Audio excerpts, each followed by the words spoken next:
Hi, everyone. My name is Amber Amin. Thank you so much for coming today, whether you're in person or on Zoom, and spending your lunch with us. Today, I'm so excited to introduce Emma from the Nature Conservancy.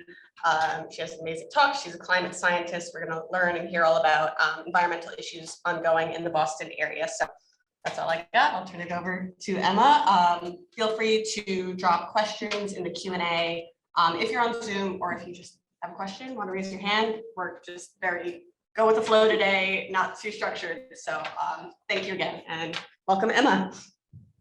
Thank you, Amber, and hi, everybody. So my name is Emma Gildesgame. I have a whole slide deck, but it's lunchtime. If there are questions that come up in the middle, or if we get really excited about one topic, we can dive deep and go off slide. So I work for the Massachusetts chapter of the Nature Conservancy, and my slides don't want to advance. There we go. You likely have heard of TNC, but may not know that we work in Massachusetts. We have chapters in every single US state and more than 70 countries. And we're working to conserve the lands on which all life depend, lands and waters on which all life depend, working towards a world where people and nature thrive. And this goal of kind of people and nature is a relatively recent shift in our long history towards recognizing that people and nature rely on each other, and that we're in a world where our fates are entirely intertwined. And so one of our many very ambitious goals is for 100 million people to benefit from nature to adapt to climate change by 2030. And that's a kind of insane goal if you think about how soon 2030 is and how many people 100 million people are. But we think it's actually pretty achievable. We're working on figuring out how we count this. We're working on figuring out how we actually make sure that this is meaningful and not just checking a box somewhere. But here in Massachusetts, obviously we're not going to get all 100 million people from here in Massachusetts, but we're working really hard to do this through community work and through equitable climate solutions. So this is basically the tagline of my job. I've only been at TNC like almost 6 months, and when they had the opportunity to hire for the position that is now mine, they really shifted it from kind of a water resources scientist role that was doing a ton of climate work to this job, which is I work with communities and partners to develop and implement equitable nature-based solutions. There's a whole bunch in here, but the key thing is working with communities, working with partners, co-developing and implementing equitable nature-based solutions, and at the pace and scale that matches the urgency of climate change. So this is all things that it's not just I am a scientist and I know how to fix this. It's I bring in a certain expertise, my background's in water quality and climate resilience, but I don't know what people need in Chelsea, in Revere. I don't know where stormwater flooding happens. I don't know what people are worried about. So by working with communities and partners, we can actually have solutions that benefit people, that bring more nature into places that don't have it. So climate change impacts are here.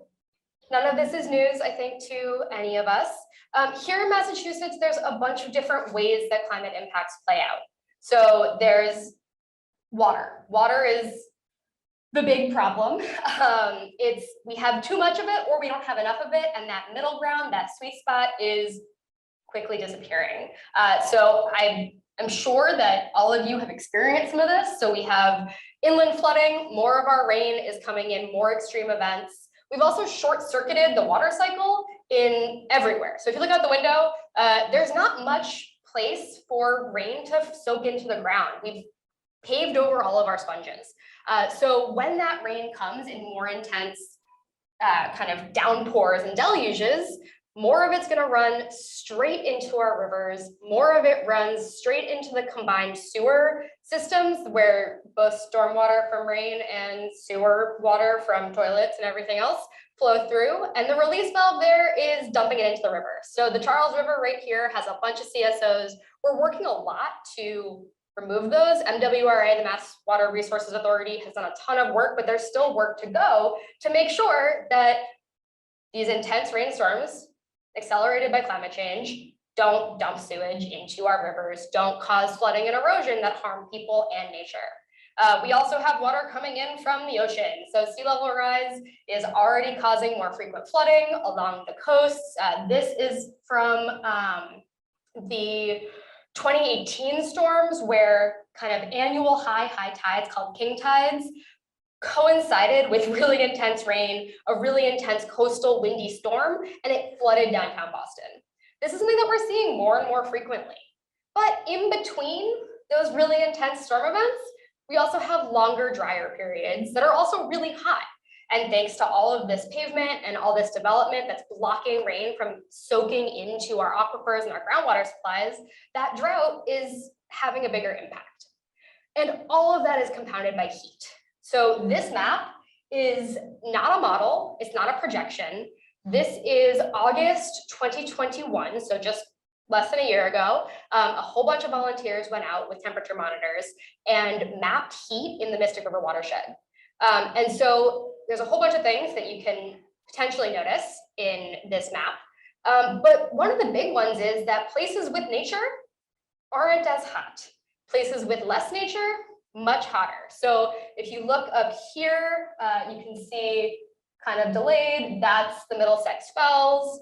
This down here is the part of Fresh Pond that is more kind of natural, like over by the golf course. This is Alewife over here.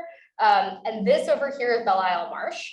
And these hottest spots are the parts where it is historically red-lined neighborhoods, places that tend to be low income, tend to be dominated by people of color, tend to be places where there's not much access to nature.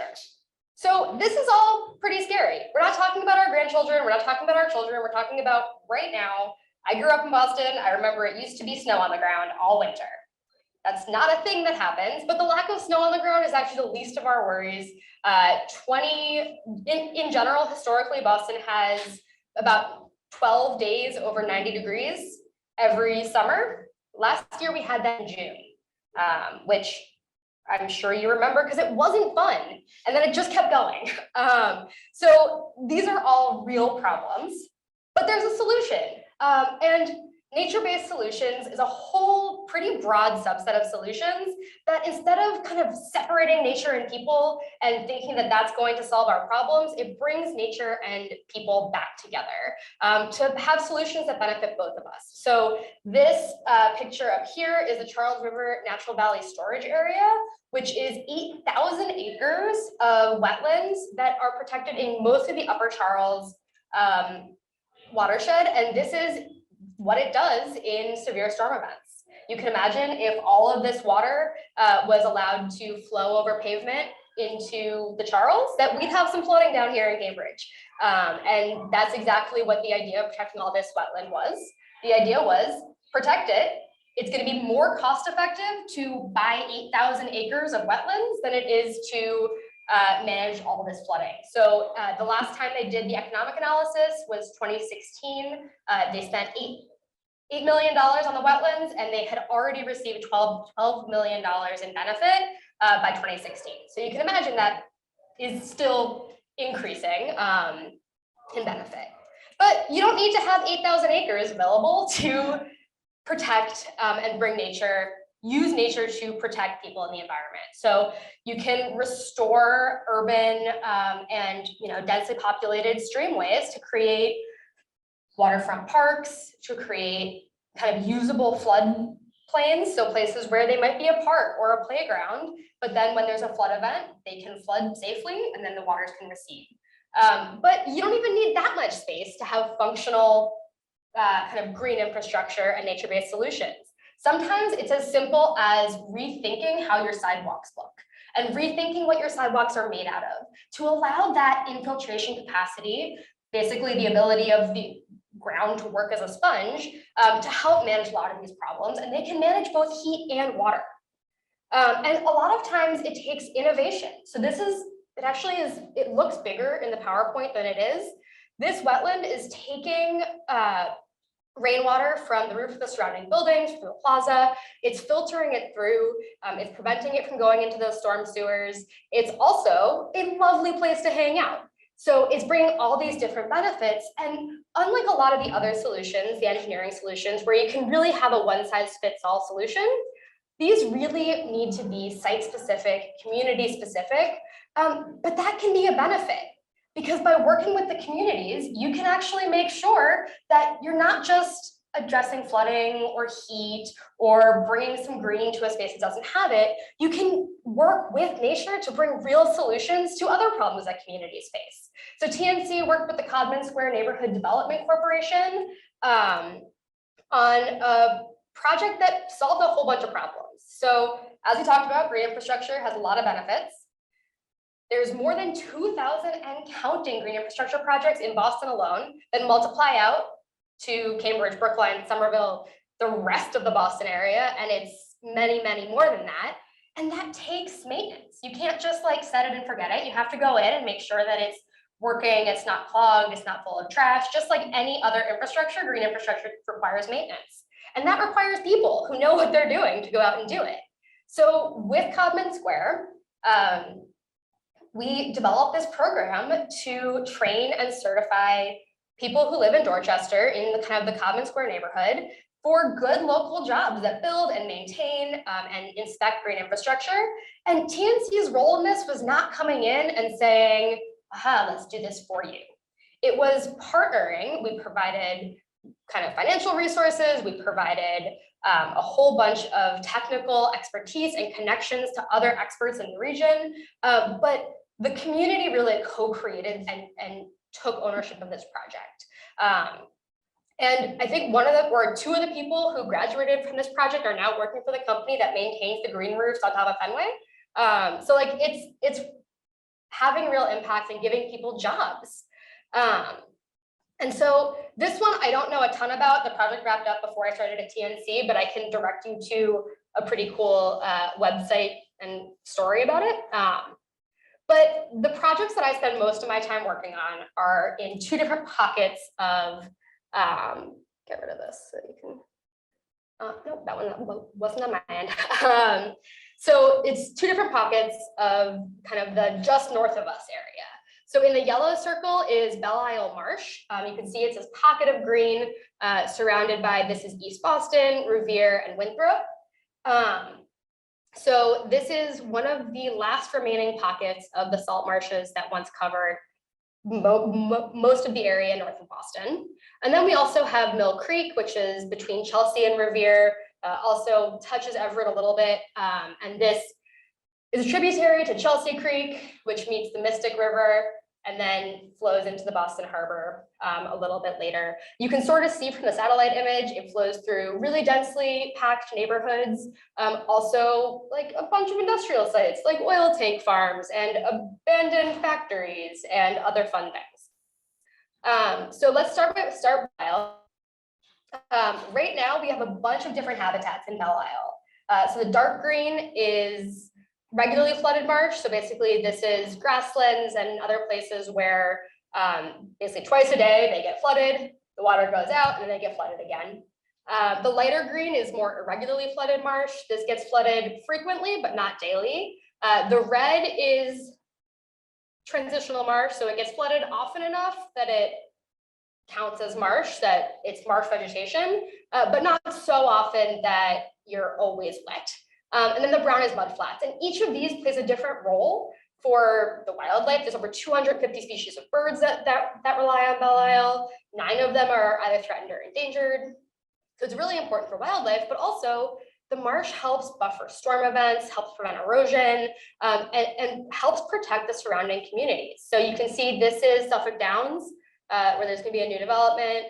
I think it's housing development that's going in there. The blue line goes right here. This is the MBTA rail yard. So this marsh is really squeezed between the ocean, which is out here. If you go just to this side of the marsh, you hit Boston Harbor. But then it's also squeezed between the neighborhoods. And so by 2070, you can see we lose some of the mudflat.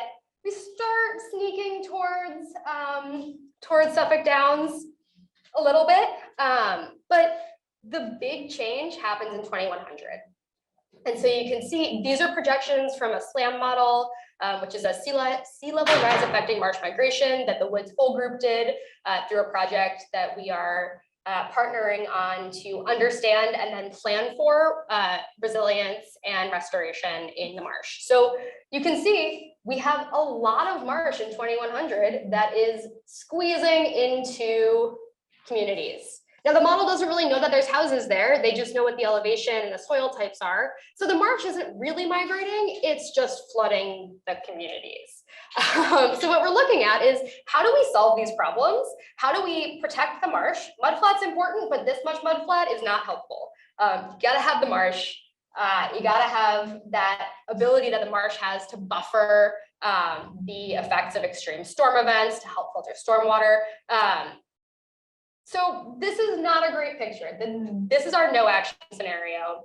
And it looks like, it looks like with no action, the marsh is just gonna try to flood the neighboring communities and it's not gonna provide benefits to wildlife anymore. But this is no action and that's not our plan. So I'll talk a little bit about how we approach action and restoring that. Amber, should we pause for, or are we good? Oh, we were just fixing that bar. Okay. So this is Belle Isle. You can, so if you look at this like berm, it's just a mound of earth. People have been messing with marshes forever.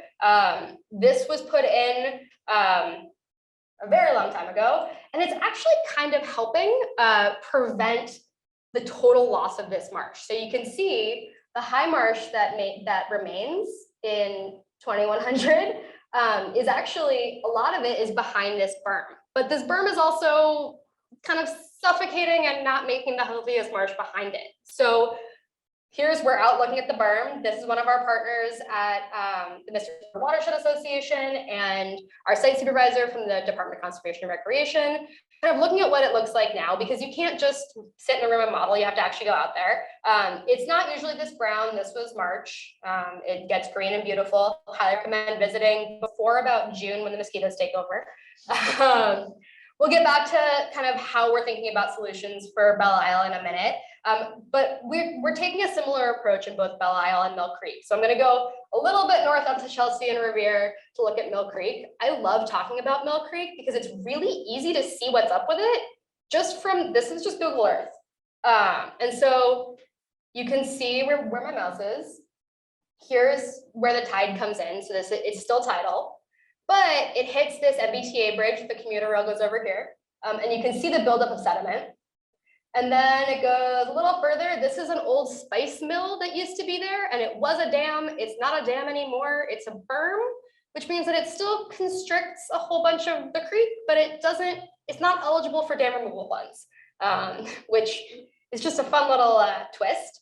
And then if you go up a little bit further, you can see that we actually have salt marsh here. But because the downstream parts of the watershed are so constricted, the salt isn't getting that far into the salt marsh. It's a lot more stormwater from all of the paved places above. This orange you might recognize as Home Depot orange. This is Home Depot, and there's a whole bunch of other housing developments and kind of strip mall type things in here. But you can imagine this is a lot of rainfall that goes. They do have some stormwater controls, but this gets much fresher than salty, and it's not that healthy, and it's therefore not doing a great job of storing floodwaters, filtering stormwater. It's not as healthy of a marsh as it could be, and therefore it's not bringing the benefits that it could bring to the community. So we're doing a whole bunch of different things to try to improve access. There really isn't much access. One of our partners has helped put a walkway. There's kind of a green pathway that you can take through here, but there's really not much access right now. The city of Chelsea just acquired land here, and so we're going to be working together to put a park there. That's going to provide some stormwater management. It's going to provide a cool space for the community to come. We aren't even in the design phase of that. They literally just acquired it in the last 2 months. So there's a lot of potential here, but there's also a lot of constraints. And to get past those constraints and to do it in an equitable way, we need to partner, and we need to recognize that we can't do any of this without community expertise. Communities aren't just involved as a way to kind of look cool on a grant or to check a box and say, we had one public meeting where we talked to them for an hour and nobody said anything bad, so we're good. We need the communities. We need the local knowledge to say, here's where the flooding is worst. Here's a area that we notice actually is storing water. Maybe we can enhance that. So we need a lot of kind of the on the ground people who live this space every day, but we also need them to help us understand how the solutions can really benefit the community. Because if we come up with a really cool, innovative idea that nobody cares about or uses, then we're not accomplishing anything. If you think back to that big block of text that I put up at the very beginning of like what my job is, implementation is a big piece of this. We're not actually accomplishing anything unless we're putting something on the ground that makes somebody's life better. And to know how we can make somebody's life better, we have to work with them. And it's not just once we have a plan that we go to get their kind of approval of it. It's starting from the beginning. So for Belle Isle, we work with Friends of Belle Isle. We work with Eastie Farms, which does it's food access, it's education. They do really, really cool work. So we've been working with them from the early stages of this project. In Mill Creek, it's Green Roots, which is an organization that is specifically focused on environmental justice in Chelsea. So all of this is from the start. And then we can bring in the scientists and the engineers. We can work with, we have a couple of universities here in the Boston area. We can work with any of them. So we work really closely. TNC has a longstanding partnership with Northeastern. We actually have a postdoc who is jointly appointed between Northeastern and TNC. So he's doing a ton of work on both the social science and the natural science in Belle Isle. So we can bring in research to say, if we try this new thing, how is it going to work? So that we're not using communities as guinea pigs, or if we are, we're doing it in a way that we know something good will happen. It's not like, it's just a degree of like, this will either help a little bit or it'll help a lot, rather than this might backfire. So really carefully crafted research projects and approaches. This also requires a lot of work with policymakers, regulators. A lot of the policies that Massachusetts has, that pretty much every state has to protect wetlands, to protect water quality, also sometimes make it harder to do restoration projects, which is fine. If you have a rule, no filling a wetland, sometimes restoring a wetland involves putting some material in it that technically counts as fill, which means that we just need to be working with the regulators to understand what information do we need. What are you interested in expanding and working with to adapt your policies and your regulations to climate realities? So TNC has all of this expertise in the science side and the partnership with research, in the taking lessons from our work all over the country, all over the state, all over the region, and we can bring those lessons in to benefit the communities that we're working with. And that's especially true with funding.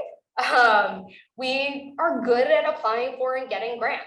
And we are good at managing those grants, which as I think you guys also may know, managing grants is really hard and really exhausting. And if you are a small nonprofit, sometimes it is beyond you. So we can help with the administrative side of things. And we also work really closely with kind of bridge organizations. So for both the Mill Creek and Belle Isle projects, we're working with the Mystic River Watershed Association. They have a really, really deep kind of environmental based knowledge. They do a ton of monitoring on the ground. And they also have connections with the local community groups. So all of us together can create a good project. So this is that abandoned industrial site that I was talking about, cut off by the commuter rail. No, like you literally can't go there unless you're with somebody from the city of Chelsea. So we brought Daria. She's the climate resilience manager for a few cities together. But this is Mass Audubon. This is Green Roots. This is a couple of other partners all coming together to kind of vision what could this site look like if we could get past the fact that ownership is deeply unknown right now. It's probably heavily contaminated and it's mostly covered in concrete, and it will be underwater within the next century. So there's a lot of challenges, but we've got ideas. We have to overcome a lot of them, but it's going to take all of us working together to do this in a way that actually benefits the surrounding community. And so this is one of the projects that Green Roots has been involved with from the very beginning. So this is a Horsley Witten, which is one of the big consulting companies that we work with. There are pockets of healthy marsh up in the top parts of the Mill Creek. There are pockets of really unhealthy marsh. This is Phragmites. It is a very large plant that is very hard to get rid of, that doesn't provide as many benefits as healthy marsh does. There's degrading concrete infrastructure, but the solutions to that problem also bring infiltration basins. So this kind of stormwater management with nature into cities. It helps add street trees, which bring shade. So the plan is not just let's fix the marsh. The plan is let's figure out what the community needs and let's do things that benefit both the marsh and the people. But this is tricky. It's not as easy as just let's bring in the community from the beginning. There's this question of what to prioritize and how do you balance needs. This is again looking out from Belle Isle. You can see Boston's right there. Logan is directly across the kind of nearby inlet. So I highly recommend going and standing there and watching planes land. It's pretty surreal. But do you prioritize people and communities? Do you do whatever it takes, even if it hurts the marsh, to protect communities from flooding? Do you do whatever it takes to protect habitats, the endangered salt marsh sparrow that relies on Belle Isle? Do you do whatever it takes to protect the infrastructure that's there? The T is critical. There's a whole bunch of stats about the ridership of the Blue Line didn't really drop that much in the pandemic, which tells us that the people who are using the Blue Line are essential workers who didn't really have another option. So do you protect the Blue Line? Do you protect economic growth and development? There's a whole bunch of luxury housing that has maybe a little bit of affordable housing, but kind of that big fancy housing that's going up everywhere. It's also going up in Eastie. It's also going up in this area. So do you protect the economic growth and development? The reality, of course, is that you don't just prioritize one, but it's a constant balancing act. And so I have a meeting tomorrow where it's our monthly meeting with the landowners and the abutters. So the cities, the developers, the environmental groups, the people who are right next to and working in or immediately surrounding the marsh. And we have these conversations.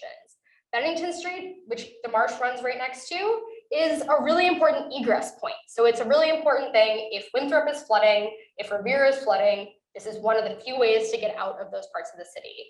There's another street, Morton Street, another one of the streets that goes right next to the marsh is also an important egress point. How do we balance protecting people, protecting the marsh? And it really comes back to what we're doing right now, which is, I don't think I put it in the slide, but we broke the marsh into a whole bunch of different pieces. We have priorities and goals for each of the different parts of the marsh. The priorities range from, this is really important habitat for the salt marsh sparrow, let's protect it, to this is a really good place for a living shoreline, something that's a little bit more on the gray side of the green to gray spectrum, of kind of gray infrastructure being a seawall, green infrastructure being a salt marsh. There's a whole bunch of stuff in between. A living shoreline can help the marsh migrate, but also can help protect the communities behind it. So it's all about how do you break it down? How do you have these really, really long conversations? Sometimes you can turn it into a really giant table where you're prioritizing everything. These are all different stormwater management projects for Mill Creek. And you can see we have cost, we have like, how complicated is this going to be? Like, is this going to be a pain in the butt to actually make happen? This is, can we actually do this? Can we take care of it once it goes into the ground? Does it help with climate resiliency? Does it help the communities? Are there partners who are willing to work with us on this? Is this going to take forever? Do we have time to deal with this? Can I interrupt that question? Because not being able to analyze this table as quickly as I'm sure you can. Do you see any trends in like the most important public benefit costs the most, or the most in terms of climate resiliency is the hardest to get permitting for? Like how are those trade-offs working? It's all site specific. So some of these, I can pull up the report. It's very long report. Some of these are the same type of stormwater infrastructure. Like this could be a a median bioswale. So something where you put in the median of a street and you put basically something that soaks up stormwater in the middle. And in one place, in one part of the watershed, in one neighborhood, it's a great idea. In another part of the watershed, it is not so much. So there are things that it's so site specific, and it depends on what the community wants. If you try to put a big stormwater meadow, essentially like take a whole bunch of land, turn it into a really squishy stormwater marsh, and you put it in a place where people really wanted a park, that's not going to benefit the public. You take that somewhere where people can't really get to anyway, like in the middle of a cloverleaf on kind of a highway exit. You have to figure out how to connect it under the cloverleaf, but that can be a great solution. So it really is site specific. There was a story, kind of a situation that I knew about in a previous job where there was something that was really, really hard to maintain, but they put it in front of the city's DPW office, the Department of Public Works. So it was just a thing that they would go out and deal with once in a while. They didn't have to get in a truck. The trucks were already there. Like it was really easy. So that made it feasible and it had a big impact. Whereas if you put it way off further out in the suburbs, it just was never going to get maintained. So this is constantly the challenge with kind of many green solutions is that we've learned that one size fits all doesn't work. We've tried that for a whole bunch of different things with kind of disastrous results that we can talk about if we want, but that it's really site specific and it's community specific and it's where in the watershed and what your goals are specific. So like there's a whole bunch of material behind here of like, what do we mean by public benefit? Who gets to decide if it's public benefit? But this is the table I pulled was really, we're putting science, management, and communities all in the same table. And it all goes into the same score. And there's a whole bunch of, you can make it more complicated than this.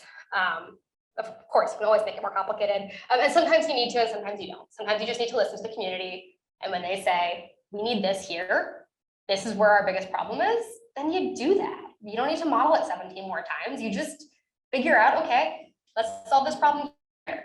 Sometimes it's a bigger operation. Sometimes you just say, okay, communities, you are the expert in your own experience. Let's support you with the expertise that we have. Kind of the big picture from all of our work is that equitable climate resilience asks us to think about things in a different way than environmental organizations and other kind of typical problem-solving nonprofits have done it in the past. Instead of coming in and being the expert, parachuting in for a project and then leaving, it really requires trust building with communities. It requires co-creating with communities. Coming in and saying, not just we see the problem, let's talk about solutions, but let's understand the problem together. Let's build trust so that you know that we're not just here thinking about protecting the salt marsh sparrow. We're also here thinking about how we can work with your communities and protect your communities and benefit your communities. And creating kind of long-term relationships. It's not just we're going to do this one project, we're going to install this one stormwater basin, and then we're going to go somewhere else. It's we're going to work until things are better. And sometimes that means getting really creative with strong, wide-reaching partnerships. Our technical advisory committee for Belle Isle, we're in the process of creating it. We have everybody from plant geneticists to hydrologists to social scientists to economists. And we need all those people to do this well. And I'm really, really looking forward to those conversations because they all then need to learn how to talk across their disciplines. They need to learn how to, okay, I'm a plant geneticist. I am talking about this one marsh plant and how genetic diversity helps make sure that we can do more resilient conservation. But like, honestly, I haven't taken genetics since like college and I don't remember it that well because I studied for an exam once and then I forgot it. So like, yeah, I'm a scientist, but like not that kind of scientist. So it means that you have to talk across disciplines and learn how to communicate better, which should be on this list actually. Cool. But just getting creative and innovative to find solutions that aren't just, we don't need to be purists about, no, only nature. It's where do we just need a seawall? Hopefully not that many places, because we can get creative with other solutions. Where can we do this entirely with nature? And then the reality is always somewhere in between.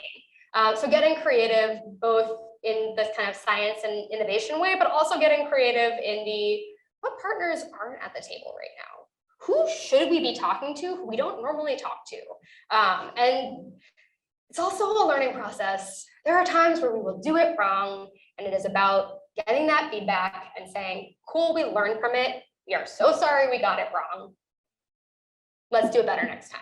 Because this is a new way of approaching things. And TNC is working on this across the country with different partners. I was on the phone with somebody who's trying to do this work in the Midwest, focused on policy. Our main chapter just did a really cool thing where they changed TNC's land acquisition policies to basically acquire land for a tribe and just give it to them. So the tribe now has it. So we're working on what equity means, but just like everything else, it is site specific and it depends on the communities that you're trying to reach. So it's really about kind of deeper work rather than broader work. And I think that is all I have. Here's that really cool, I didn't even talk about this. This is that same Mill Creek spot.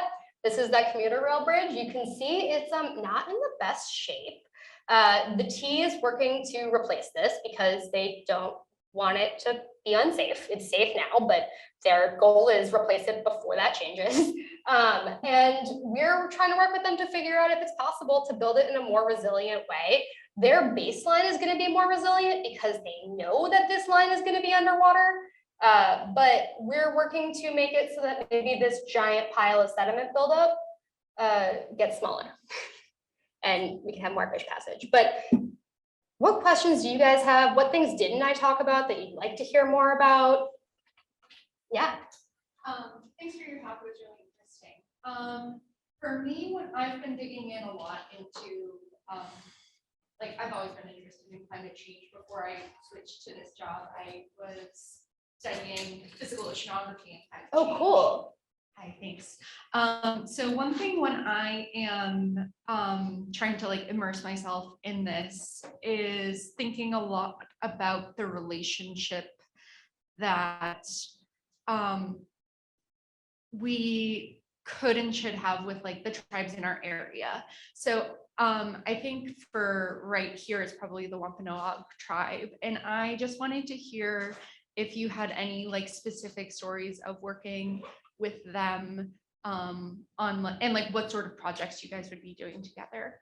Yeah, so actually I spent this morning trying to coordinate when I get to meet with, like in 3 dimensions, with one of our partners at the Mashpee Wampanoag tribe. So one of the things I didn't talk about, because I was really focusing on Boston today, is we're involved with the Southeast New England program, which is a EPA like geographic program that gives technical assistance to communities in the like southeastern Mass, and I think it's all of Rhode Island, but it's that part of the region, and it's recognizing that they're all facing water quality, coastal ecosystem health, community challenges that are often all connected to each other. And so there's this technical network where communities, so it's municipalities, tribes, and I think regional entities are also allowed to apply for it. Don't quote me on that. And there's a network of, it's EPA funded, there's a network of consultants. So like watershed modelers, stormwater management designers, all sorts of kind of the really, really technical stuff. And then there's a whole network of more of the project management and kind of science. So I'm part of that network. And we're working with the Mashpee Wampanoag tribe and the town of Mashpee, because the lands that are important to the Mashpee Wampanoag tribe, some of them are in the Mashpee Wampanoag reservation, but a lot of them are also just in the town of Mashpee. So we're working together, and it's really about listening to what the tribes want. It's not coming in and saying, and this is true for everything. It's not coming in and saying, we know what you need. It's coming in and saying, okay, well, what level of engagement do you want? I came in and I was really, really worried because it sounded like the town was doing a lot of the work, and like the representatives from the tribe's Department of Natural Resources would just kind of like be on Zoom, and they would be there and they would chime in once in a while, but like they weren't playing an active role. And then as I learned more about it, I was like, oh, they don't want to play an active role. They want to be in the room, but they have so many other things to deal with.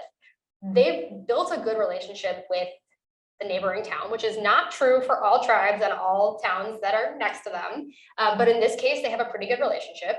They don't have time to do more than sit in meetings and kind of help steer the project a little bit, but they want to be in that room. So for this project, there's a pond on the Cape that NASA is using to calibrate their harmful algal bloom satellite detection system. And this is the pond that we're working on, maybe making it not so constantly algal blooming. It might be nice if it wasn't lime green most of the year. And so we're working on stormwater management, and we're working on septic system upgrades, because a lot of those septic systems and the handful of cesspools that are there are just pumping nutrients into this pond. And so the tribe really wants the pond to be clean.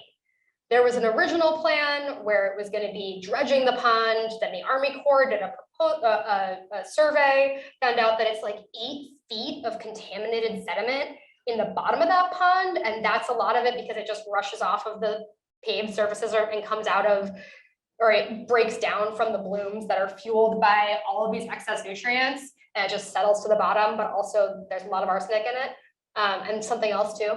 Whatever it is, dredging and then disposing of 8 feet of contaminated sediment, which was the tribe's preferred alternative. Once we figured out that it was 8 feet and that it was all contaminated, we had to readjust. And the tribe is really disappointed because, as you can imagine, had they been in charge the whole time, that probably wouldn't have happened. And so it's about meeting them where they're at. I am going, or one of my colleagues is working with the Wampanoag tribe at Gay-Hetaquina, which is on the vineyard. And they came in to do a climate resilience plan. And then the tribe was like, well, actually, we kind of know what we want. And it's not necessarily this full climate resilience plan. We have this one area where we're really concerned about. Let's focus here. So the plan, we had a grant written for a climate resilience plan, and it just U-turned. And it U-turned because it needed to. And because it's the same, working with tribes is a little bit different because they just have this incredibly deep ancestral ties to the land, but ultimately it's the same thing. You go in, you say, what do you need? What problems do you see? What solutions do you want and care about? And then you work backwards to figure out where you can fill in those gaps. But especially with the tribes, they're the experts. And you got to recognize that.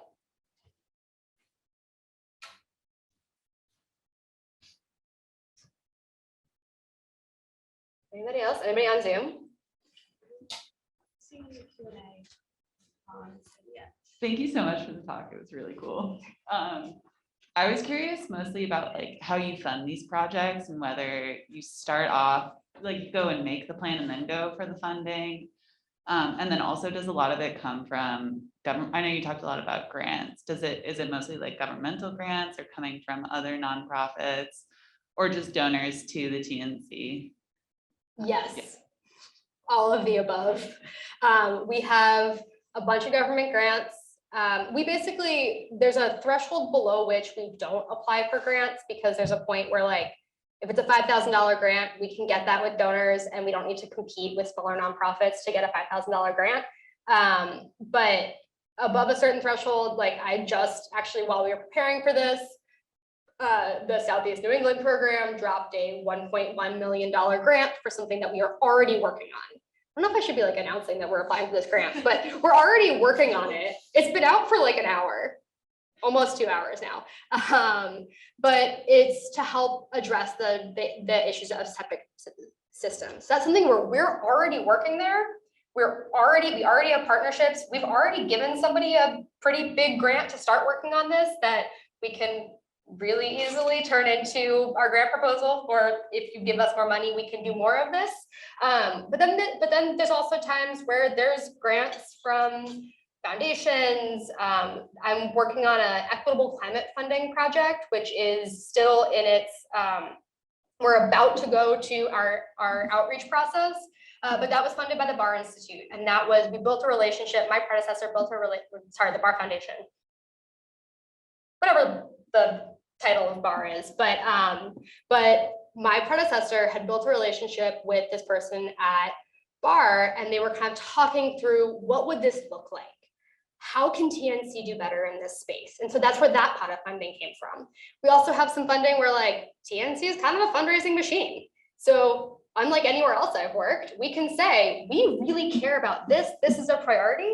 And then our development team can find somebody or a bunch of somebodies or even more somebodies who are willing to fund it. So my bias is, I think funding applications are always stronger if you are building off of something, if it's not just reactive, if it's kind of, again, this is part of the like not parachuting into a place and then going somewhere else. It's part of the like, hey, we can continue to work in this space. So whenever you finish a project, this is science, right? Whenever you finish a project, there's always the next project.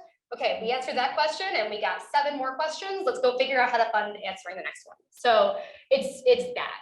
I feel like you had a second part of that question. I guess just like the money mostly come from government programs, or is it? So the government grants are really big.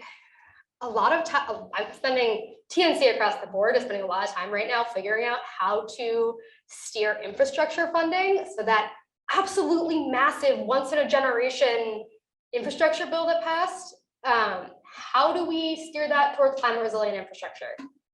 So like I actually have a team of undergrads from MIT who are analyzing parts of it to see where the Health and Human Services, Department of Transportation, there's another set of grants, but where some of the grants from that can actually be kind of co-benefiting with climate resilience and climate adaptation projects. So there are a lot of government grants, but we aren't just relying on government grants, which is new for me. I sometimes have conversations with my boss where she goes, that's a good idea. Talk to our development and see if that's fundable. And like, then we can go figure out how to fund it. Like that, this is all new to me. It's very exciting. I'll ask a Yeah. question. Yeah, great.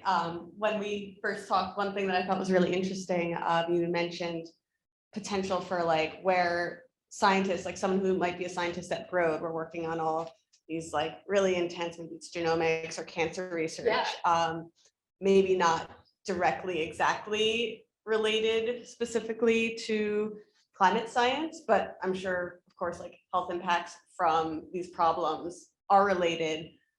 Do you think there's certain ways where someone who might be like a scientist at Broad is doing work that is going to either be directly relevant or maybe a little bit downstream related to the stuff you guys are doing? So I thought about this question a lot. I love this question, but honestly, I don't know. I don't know what you all do. I love the idea though of finding overlaps, like biotech, you know, the Broad in general. Thanks for running all my COVID PCRs for the last 2 years. Like, you know, the Broad in general has so much expertise. The biotech community in Cambridge and kind of surrounding is so huge. There's got to be an overlap. Like, there's got to be a way that we can work together. I just don't know what it is. Anybody have any ideas? Like, seriously, if you have ideas later, email me. There's definitely a way, and I don't know what it is yet. It might even just be from a like, hey, we're all organizations that work in Boston. Like, how do we make things better together? Like, it might be as simple as like, let's partner and make things happen. It might be more complicated, and I just don't know. But it's out there. Go take a walk around all that cool stormwater infrastructure over behind the MIT Museum, and then let me know what you come up with. Anybody else? I have more questions. Yeah, go for it. I got time. I'm looking on Zoom. I don't see anything in the Q&A. I don't know if you guys have a different view, but I don't want to leave anyone out. I see. One. Oh, sorry. We have one coming in from Ben on the Q&A on Zoom. Says, it seems like TNC is very locally focused. What is the best way to find local climate adaptation projects for a city? That is a really good question. I'm actually going to pause my screen share for a second and pull up something else if I can actually make it work. But TNC we are kind of locally focused, but we're also a giant. We are a really, really huge organization. Our sweet spot is more looking at the big picture and understanding how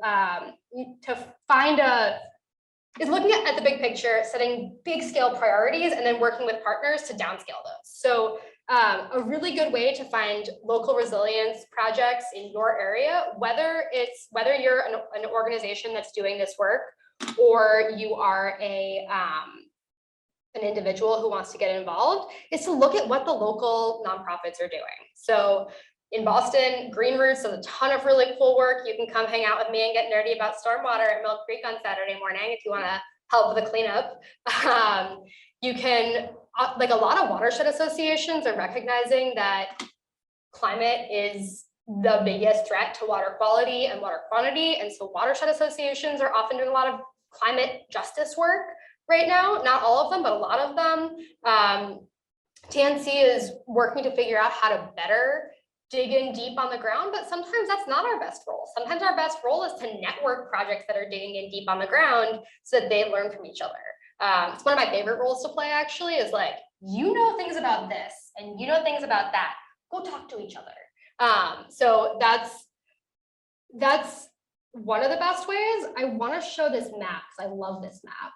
This is the Nature-Based Solutions Map for Massachusetts. You can turn on and off all these different layers. I'm going to put this in the chat so that people who want to play with it can play with it. And those of you who are here, we can figure out how to get this to you. But you can say, I'm really interested in stormwater management for climate resilience. And I want to do it in places that have inland flood hazards. So you turn on all these layers, you make this go away on this screen. You then go figure out where we are right now. Hold on, we're getting there. Or you just zoom in kind of indiscriminately. And you say all of this purple is areas with inland flood hazard. This orange, I gotta turn the legend back on. This orange is where you can have stormwater remediation. So that's just like any types of these kind of stormwater management practices that we've been talking about. The red is basically like, you can do stormwater management here, but beware there's historic contamination here. So there's a whole bunch of different ways. And so this is a tool that TNC built that can help you identify where in your neighborhood it might make sense to do stormwater management. So yeah, so this purple, it's a little confusing. The light purple is all the flood hazard. You turn it off, you can see there's a different light purple that's stormwater remediation. But these are all places in Cambridge. We can do a better job of finding where we are. Anyway, whatever. This is Cambridge, and here's all these different opportunities for building local resilience. Some of you might find it in your own backyard. I'm just going to my backyard because I know that my backyard has some of it.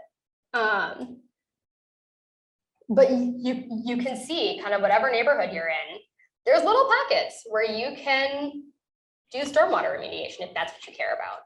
This is supposed to be for kind of large scale planning, but it's kind of fun to go find your house. I can just search for the road. Any other questions while I'm playing with maps?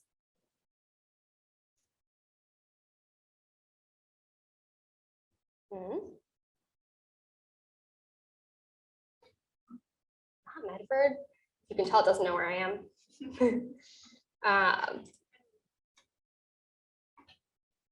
Yeah, so this is all fill. So this dark purple means that we are basically, this used to be something else and then it got filled in. So it's a little bit of a different strategy, but oh, we've got some fun contamination too.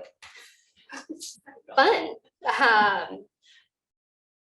Are there other things that you just want to hear more about or want to chat more about?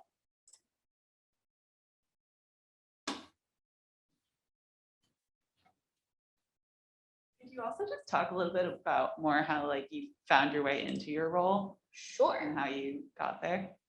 Absolutely. So I got an undergrad degree. I went to Colby College. I studied environmental science. Nice. My brother went to Bowdoin, and the one school my sister wouldn't look at was Bates because she couldn't complete the trifecta. But yeah, so I went to Colby. I got really bad advice that was not Colby specific. It was one person specific. That was, you can either do science and like be a scientist, but if you do that, you have to go get a PhD because otherwise you are worthless as a scientist. This wasn't actually the words I said, but it was the vibe. Or you can go be a fluffy educator and you can talk to people about science instead.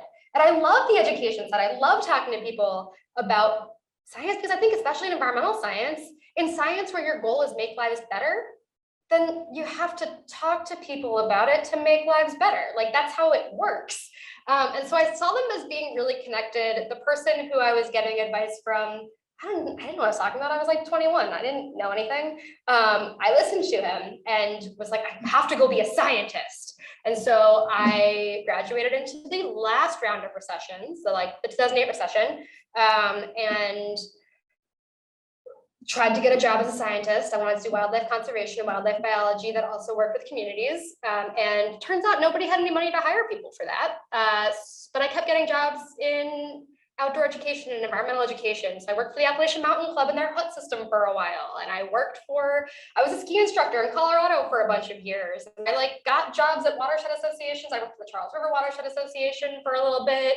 I worked for the Roaring Fork Conservancy, which is a watershed association in Colorado. And I kept bouncing back and forth between science and education and found that being good at educating people about what I was doing meant that I actually understood what I was doing better. And that like doing community-based science, where I was like taking middle schoolers to like collect bugs and see what kind of bugs were in the river. And then I ended up working for Audubon in California, and that really like hammered home like, oh, this restoration ecologist doesn't have a PhD, is very good at her job, and spends her day alternately like thigh deep in San Francisco Bay mud, counting plants or watching seals and bat rays swim around while doing science, my favorite part. Or she's talking to regulators, or she's talking to the neighbors who are upset that our restoration project took their really, really green neighboring marsh that was actually all invasive species that weren't doing any good for anybody, and turned it into much lower vegetation that was still growing, and they were mad about it. So it was like, oh, we're doing real science, we're having a real impact. We're also not sitting somewhere doing science that doesn't impact anybody's lives. And I was like, oh, I can do this, great. And while I was interning at Audubon, I got a job at an aquarium, thought I was gonna be there. It basically was like, oh, this makes as much money as what I was planning on doing, which was working at a coffee shop. And so I'm gonna go work at an aquarium. I ended up working there for 3 years until I went to grad school. I got a master's of environmental management from the Yale School of Forestry, which is now the Yale School of the Environment. Not used to saying it like that yet.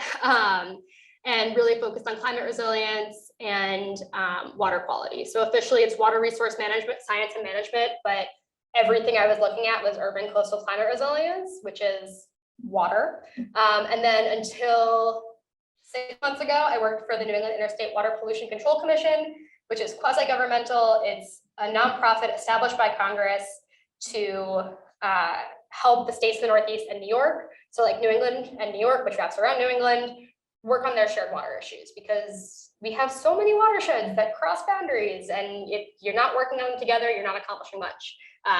So I did that for a few years, and then wasn't really officially looking for a job, had just started to think about what might be next, and I saw this job pop up, and it was everything that I knew I wanted to do next. It was it was the dream job, and I had less than 12 hours, including a very busy workday, between finding the job and when it closed. So it is truly a miracle that it's like I was like sitting there preparing for a really stressful day, was running a work group meeting, was presenting to our executive committee, was scrolling through Idealist, just of like, I wonder what's out there. I'm like, oh, this is the job I want next. I'm gonna apply for it this weekend.